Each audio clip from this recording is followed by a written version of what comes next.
Police বাদে যদি 5 minute Awami League সহ যুবলীগ, ছাত্রলীগ, স্বেচ্ছাসেবক লীগ, উলামা লীগ, তাঁতি লীগ, রিক্সা লীগ, এসব টুকাই লীগ, পুলিশ, র্যাব, সেনাবাহিনী, পুলিশ, র্যাব, ওই যে বিজিবি, এদেরকে বাদে যদি 5 মিনিট টিকে রাখতে পারে, রাস্তায় এই নিজের হাতের কবজি কেটে রেখে চলে যাবে।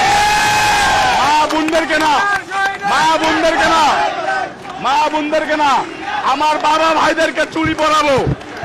যদি 5 মিনিট আওয়ামী লীগ টিকে থাকতে পারে পুলিশ বাদে, আপনাদের মিডিয়ার মাধ্যমে বলতে চাই, আওয়ামী লীগ যদি পারে পুলিশ বাদে যে না এসে 5 মিনিট আমাদের সাথে মোকাবেলা করে, কাউরে রাখবে না। ঢাকা মহানগর দক্ষিণ যুব দলের যিনি মোকাবেলা করে, এই শাহবাগের প্রেস ক্লাবের সামনে ঘোষণা দিলাম, পুলিশ, পুলিশ, র্যাব, এদের ডিবি যারা পোশাক ছাড়া এসে অতর্কিত ভাবে থাবা দিয়ে ধরে, এদেরকে বাদে এসে যদি 5 মিনিট প্রেস ক্লাবের সামনে দাঁড়াতে পারে, এই হাতের কবজি কাটে রেখে চলে যাব।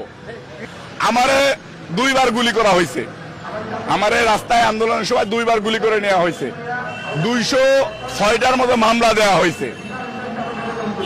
আমার ফ্যামিলি, আমার বাবাকে, আমার মাকে, আমার বোনকে, আবার এসএসসি পড়া বোনকেও অ্যারেস্ট করে নিয়ে যাওয়া হয়েছে।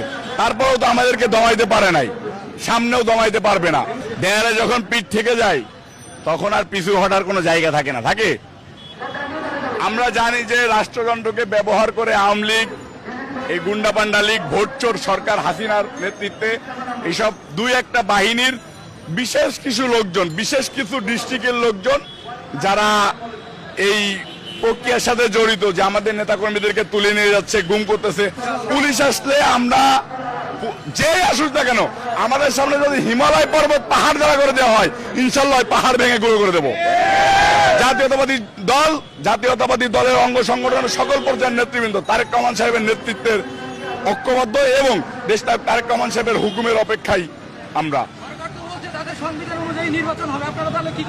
সংবিধান তো এই যে সংবিধানে তো তত্ত্বাবধায়ক সরকারের অধীনে নির্বাচন ছিল।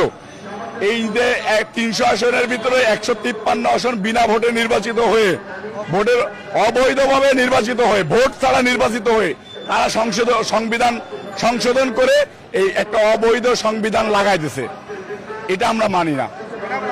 এই অবৈধ ভোটচোর এমপিদের সংশোধন করে সংবিধান আমরা মানি না।